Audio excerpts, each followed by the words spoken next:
अगर मैं आपसे कहूं कि आपके सामने ये दो क्वेश्चन हैं और आप मुझे इन दोनों क्वेश्चन को फैक्टराइज करके बताइए, तो अभी तक पिछले पार्ट्स में मैंने आपको कॉमन मेथड पढ़ाया है, फैक्टराइजेशन बाय रीग्रुपिंग पढ़ाया है, फैक्टराइजेशन बाय आइडेंटिटीज में हमने 3 आइडेंटिटीज पढ़ी थी, a प्लस बी का होल स्क्वायर वाली, a माइनस बी का होल स्क्वायर वाली और ए स्क्वायर माइनस बी स्क्वायर वाली। लेकिन ना तो वो तीनों आइडेंटिटीज, ना ही कॉमन मेथड, ना ही रीग्रुपिंग, किसी से भी आप इसको फैक्टराइज नहीं कर पाएंगे। तो फिर हम कौन से मेथड से इसको फैक्टराइज करें? अब आप देखिए, हम कॉमन मेथड से क्यों नहीं कर पाएंगे? क्योंकि तीनों में से एक साथ कुछ कॉमन नहीं आ रहा। रीग्रुपिंग से इसलिए नहीं कर पाएंगे कि मैं किसी इन दो के ग्रुप बना दूंगी, फिर ये किसके साथ ग्रुप बनाएगा। और एल्जेब्रिक आइडेंटिटीज में पता है 3 टर्म में या तो इसमें फॉर्मूला लगेगा a प्लस बी का होल स्क्वायर वाला, या फिर इसमें फॉर्मूला लगेगा a माइनस बी के होल स्क्वायर वाला। लेकिन वहां पे हमें पता है कि ये जो है किसी का परफेक्ट स्क्वायर होना चाहिए। यहाँ जितने भी नंबर हमारे पास आ रहे थे पहले, वो सब किसी ना किसी के परफेक्ट स्क्वायर थे। जैसे मैं आपको एग्जाम्पल के लिए बताती हूँ। आपको यहाँ ये क्वेश्चन दिख रहा है, तो यहाँ ये 16 4 का परफेक्ट स्क्वायर है, 25 5 का परफेक्ट स्क्वायर है, 9 3 का परफेक्ट स्क्वायर है, 36 6 का परफेक्ट स्क्वायर है। लेकिन अगर आप इस 6 को देखेंगे तो ये किसी का परफेक्ट स्क्वायर नहीं है। यहाँ इस 12 को देखेंगे तो ये भी किसी का परफेक्ट स्क्वायर नहीं है। तो आप इसको a प्लस बी का होल स्क्वायर वाली आइडेंटिटी या a माइनस बी के होल स्क्वायर वाली आइडेंटिटी से नहीं कर पाएंगे। तो हम इस क्वेश्चन को सॉल्व करेंगे, उसको हम बोलते हैं मिड टर्म स्प्लिट। क्या बोलते हैं? Mid term split. नाम से आपको समझ में आ रहा है, मिड यानी बीच वाली, टर्म यानी बीच वाली टर्म को स्प्लिट करना, यानी उसको 2 पार्ट्स में ब्रेक करना। अब देखिए, अब मिड टर्म स्प्लिट लगाने के लिए आपके पहले सबसे पहली कंडीशन होती है, आपका क्वेश्चन कुछ इस फॉर्म में होता है। जो फर्स्ट टर्म होता है उसमें ऐसे स्क्वायर आता है, सेकंड टर्म में इस तरह से x की पावर 1 आती है, और थर्ड टर्म जो होती है हमारी कांस्टेंट होती है। दूसरी कंडीशन ये है कि जो भी एक्स स्क्वायर है, चाहे वाई स्क्वायर है, चाहे जेड स्क्वायर, कोई सा भी स्क्वायर वाला जो ये टर्म है, इसके आगे जो कॉफिशिएंट है, मतलब इसके आगे जो है वो हमेशा 1 होना चाहिए। अब जैसे इसके आगे कुछ नहीं है तो क्या है? 1 है। तो मिड टर्म स्प्लिट करने से पहले 3 चीजें हमें ध्यान देनी है, मतलब 2 चीजें हमें ध्यान देनी है। एक तो क्वेश्चन आपका इस फॉर्म में होगा, बीच में प्लस माइनस कुछ भी हो सकता है, उससे कोई दिक्कत नहीं है। एक कांस्टेंट होगा, एक मतलब x की पावर 1 वाला हो, या y की पावर 1 वाला, या z की पावर 1 वाला हो, और एक यहाँ पे जो है वो पावर 2 वाला होना चाहिए। और दूसरी चीज बहुत इंपॉर्टेंट है, इसका कॉफिशिएंट हमेशा 1 होना चाहिए। अब हम करते कैसे? हम पढ़ रहे हैं मिड टर्म स्प्लिट, तो इसमें मिड टर्म यानी बीचों बीच वाली टर्म कौन सी है? ये बीचों बीच वाली टर्म है मेरे पास 5। उसमें मुझे x नहीं लेना, मुझे सिर्फ क्या लेना है? 5 लेना है, ठीक है। तो अब मुझे ऐसे 2 नंबर देखने हैं जिनको अगर मैं मल्टीप्लाई करूं तो मेरे पास 5 आना चाहिए, और अगर मैं उनको प्लस माइनस करूं तो मेरे पास 6 आना चाहिए।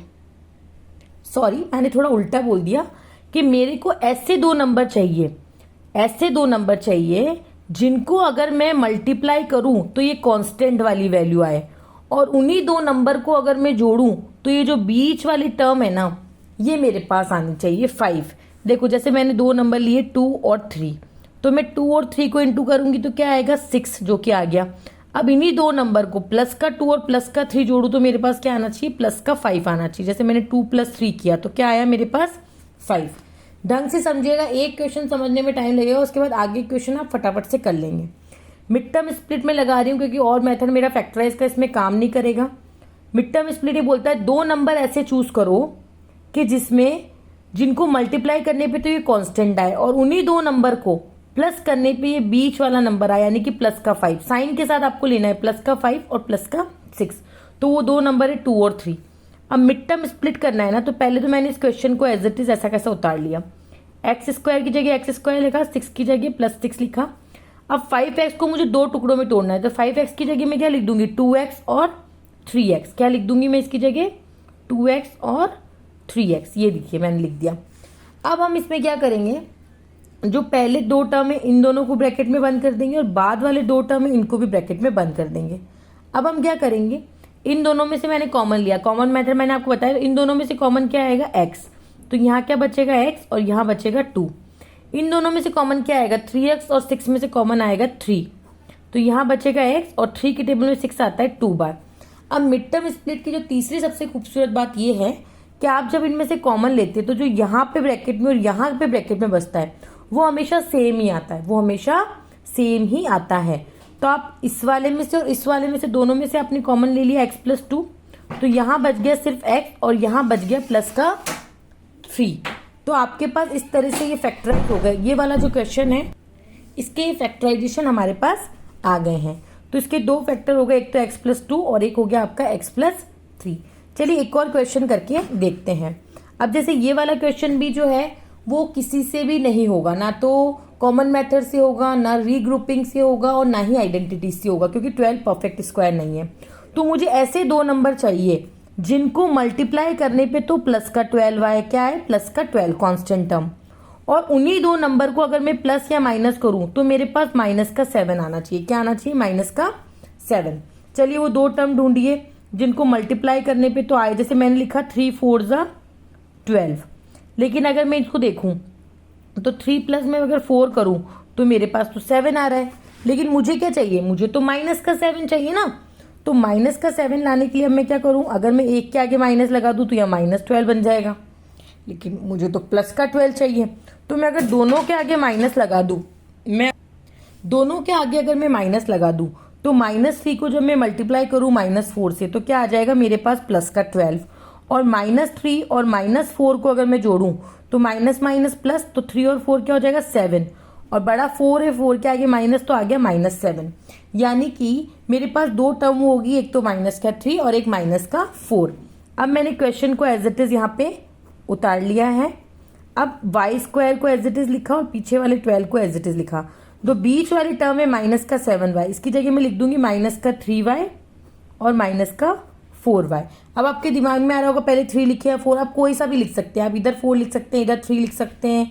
यहाँ जैसे आपने 2 3 लिखा तो यहाँ 3x लिख सकते हैं, यहाँ 2x लिखते हैं। आंसर में कोई ज़्यादा गड़बड़ नहीं होगी। अब देखिए हम इसको ब्रैकेट में बंद कर लेंगे और इसको भी हम ब्रैकेट में बंद कर लेंगे। अब आप देखिए इन दोनों में से मैं क्या कॉमन ले लूँगी? y, तो यहाँ बचेगा y-3 और इन माइनस तो बाहर है और इन दोनों में से मैं क्या कॉमन ले लूँगी? 4 मैंने कॉमन ले लिया। अब ब्रैकेट के बाहर जब माइनस है, ठीक है, अब यहाँ आप देखिए, अब जैसे देखिए आपने जो ब्रैकेट लगाया ना उसको आप यहाँ पे लगाइएगा, यहाँ पर, और ये माइनस अंदर ले लीजिएगा। माइनस का 4y + 12 हो गया। तो आपने क्या कॉमन लिया है बाहर? माइनस का 4। आपने बाहर माइनस कॉमन ले लिया तो अंदर जैसे ही बाहर ब्रैकेट के बाहर माइनस आता है ना तो अंदर के सारे साइन चेंज हो जाते हैं। जो माइनस का है वो प्लस का हो जाएगा, जो प्लस का है वो माइनस का हो जाएगा। जैसे माइनस का 4y था, 4 बाहर कॉमन ले लिया तो माइनस का y नहीं, यहाँ प्लस का y बचेगा। और यहाँ प्लस का 12 है तो 4 की टेबल में 12 3 बार बोलने पे आता है, तो यहाँ प्लस का 3 नहीं आएगा, यहाँ माइनस का 3 आएगा। और अभी जैसे मैंने आपको बोला था मिड टर्म स्प्लिट में ये वाले हमेशा सेम आते हैं, तो इन दोनों को भी मैं बाहर ले लूँगी कॉमन। तो यहाँ तो मेरे पास बच जाएगा y और यहाँ मेरे पास बच जाएगा 4। तो इस तरह से ये इसके हो गए दो फैक्टर। तो ये मिड टर्म स्प्लिट इसका नाम इसलिए पड़ा है। अब आप इसको ढंग से देखेंगे ना तो इसको हम ऐसे बोलते हैं factor of the form x+a x+b।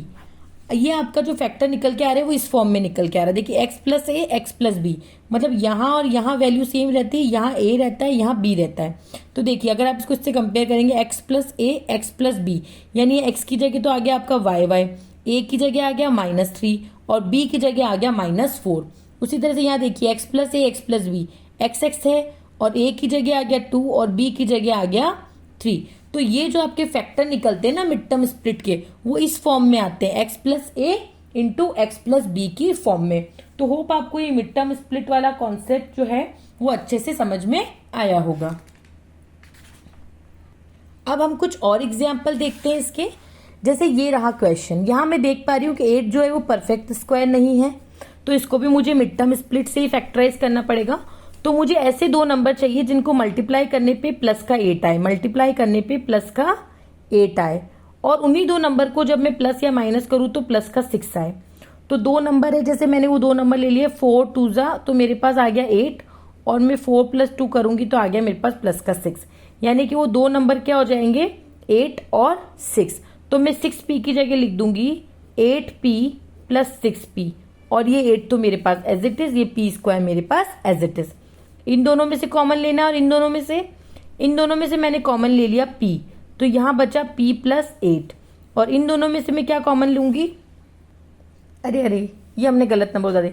8 और 6 थोड़ी ना उतारना है हमें, तो 4 और 2 उतारना है ना, क्योंकि 6p सिक्स पी को हम किस में तोड़ेंगे, 4 और 2 में। तो यहाँ पे आ जाएगा हमारे पास 4 और यहाँ आ जाएगा हमारे पास 2।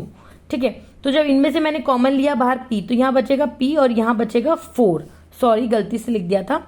और 2 और 8 में से हम क्या कॉमन ले लेंगे, 2 बाहर कॉमन ले लेंगे। तो यहाँ बचेगा p और यहाँ बचेगा 4, क्योंकि 2 के टेबल में 8 आता है 4 बार। यहाँ देखिए दोनों हमारे पास सेम आ गए, तो p प्लस 4 को हम बाहर निकाल लेंगे और यहाँ बच जाएगा p प्लस 2। ये हो गया हमारा इसका फैक्टराइजेशन। एक और क्वेश्चन देखते हैं। 12 जो है वो परफेक्ट स्क्वायर नहीं होता है। ठीक है, तो अब हम क्या करेंगे, हमें ऐसे दो नंबर चाहिए जिनको मल्टीप्लाई करने पे तो प्लस का 12 आए, और उनको मैं प्लस या माइनस करूँ तो माइनस का 10 आना चाहिए। क्या आना चाहिए, माइनस का 10। तो अब वो 12 किसको मैं मल्टीप्लाई करूँ कि 12 आ जाए मेरे पास। क्वेश्चन में हमारे पास 12 नहीं है, ये हमारे पास 21 है। तो मुझे ऐसे दो नंबर चाहिए जिनको मल्टीप्लाई करने पे तो 21 आए, और उन दो नंबर को प्लस या माइनस करने पे मेरे पास माइनस का 10 आए। ठीक है, तो ऐसे दो नंबर सोचिए। जैसे मैंने सोचा 7 3 जा 21 होता है, 7 3 जा क्या होता है 21। अब मुझे देखना है कि 7 और 3 को मैं जोड़ू तो मेरे पास क्या आना चाहिए 10, लेकिन यहाँ तो -10 आना चाहिए, पर मेरे पास यहाँ क्या आ रहा है 10 आ रहा है। तो मुझे -10 चाहिए, तो मैं क्या ट्रिक लगाऊं, मैं दोनों के आगे माइनस लगाऊं, क्योंकि एक के आगे माइनस लगाऊंगी तो माइनस का 21 आ जाएगा, पर मुझे तो प्लस का 21 चाहिए। तो मैं दोनों के आगे माइनस लगा दूंगी। -7 इंटू -3 हो जाएगा प्लस का 21, क्योंकि माइनस से माइनस कैंसिल हो जाएगा। और -7 -3 करेंगे तो आ जाएगा माइनस का 10, यानी कि मैं माइनस का 10 क्यू की जगह लिख सकती हूँ -7 और -3। मैंने क्वेश्चन को एज इट इज उतार लिया। यहाँ देखिए ये क्वेश्चन उतार लिया। क्यू स्क्वायर का क्यू स्क्वायर मेरे पास है, और 10 क्यू की जगह मैं लिख दूंगी -7 -3, -7 क्यू और -3 क्यू, क्योंकि 10 क्यू था तो दोनों के आगे क्यू लगा दिया। ठीक है, अब हमें इन दोनों को ब्रैकेट में लेना है और इन दोनों को ब्रैकेट में लेना है। इनमें से मैंने कॉमन ले लिया q, तो यहाँ बचा q -7। इनमें से मैंने कॉमन ले लिया बाहर -3। अभी मैंने आपको बताया था बाहर माइनस लेते ही कॉमन अंदर के साइन चेंज होते हैं। 3 तो बाहर आ गया, तो यह माइनस का q नहीं है प्लस का q बचेगा, और ये 3 की टेबल में 21 7 बार बोलने पे। ठीक है, और बाहर माइनस कॉमन ले लिया तो प्लस का नहीं, ये हो जाएगा आपका माइनस का। ये देखिए दोनों आ गए सेम, तो एक फैक्टर तो हो गया आपका q -7 और एक हो गया q -3। अब एक और क्वेश्चन देखिए। अब आप यहाँ बोलेंगे मैम ये तो आराम से एल्जेब्रिक आइडेंटिटी से हो जाएगा, क्योंकि 16 जो है वो 4 का परफेक्ट स्क्वायर होता है, 4 4 जा 16। लेकिन अगर आप इसको खोलेंगे, जैसे सपोज करो आइडेंटिटी से मैं इसको खोलती हूँ, ये 4 4 जा 16 होता है और ये p का स्क्वायर, तो a की वैल्यू मेरे पास p आ जाएगी और b की वैल्यू मेरे पास 4 आ जाएगी। बट फॉर्मूला क्या होता है, a square plus 2ab plus b square. तो a तो ये 2ab, a क्या है मेरे पास p और b क्या है मेरे पास 4, तो 4 2 जा 8p होता है, लेकिन बीच में तो 6p आ रहा है। तो मतलब इस तरह से मैं देख रही हूँ कि यहाँ मेरी आइडेंटिटी नहीं लगेगी, तो मुझे यहाँ भी कौन सा मेथड लगाना पड़ेगा, मिड टर्म स्प्लिट।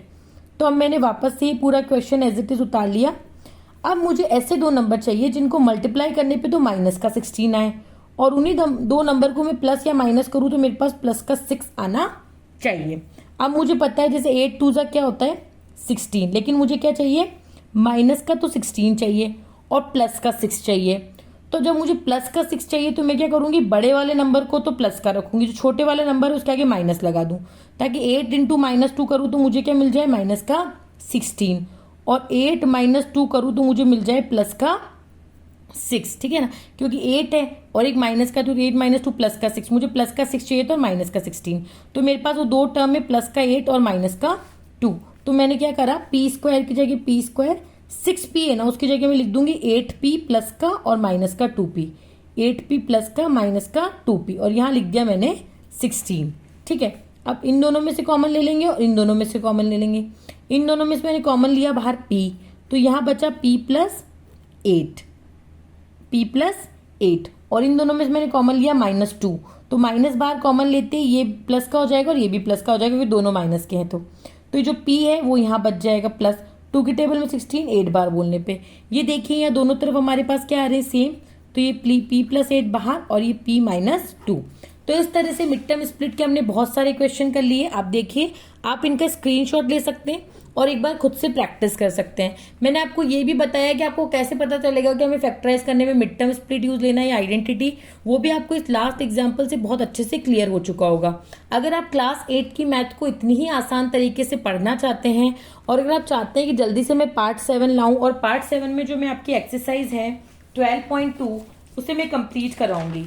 ये जो आपकी एक्सरसाइज है ना 12.2, तो हम इसे कंप्लीट करेंगे। तो जल्दी से आप कमेंट बॉक्स में कमेंट कर दीजिए पार्ट 7। और अगर आपको मेरा पढ़ाया हुआ पसंद आया तो please subscribe my channel and share with your friends and family and don't forget to comment. Maths को इसी तरह से आसान तरीके से पढ़ते रहिए, आगे बढ़ते रहिए। तब तक के लिए bye bye, take care, thank you.